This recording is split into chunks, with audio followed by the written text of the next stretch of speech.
Buongiorno da Leandro Maggi, Day After, ancora una volta una mareggiata ha colpito le spiagge del nostro litorale. In particolar modo oggi siamo a Isola Verde, che ancora una volta è quella più colpita.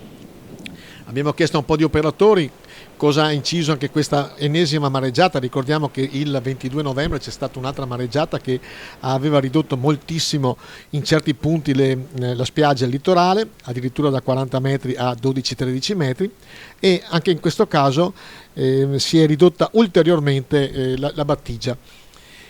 Quali sono le cause? Un po' si sono sbilanciati probabilmente anche le dighe a pettine, hanno creato dei problemi e delle sacche, quindi bisognerà che il Genio civile prima possibile possa intervenire con un ripascimento, tanto per tamponare nell'immediato. Che dire, Isola Verde ancora una volta sta pagando veramente moltissimo. Nel giro di pochi mesi due mareggiate di questo tipo lo stanno creando non pochi problemi agli operatori di questa spiaggia.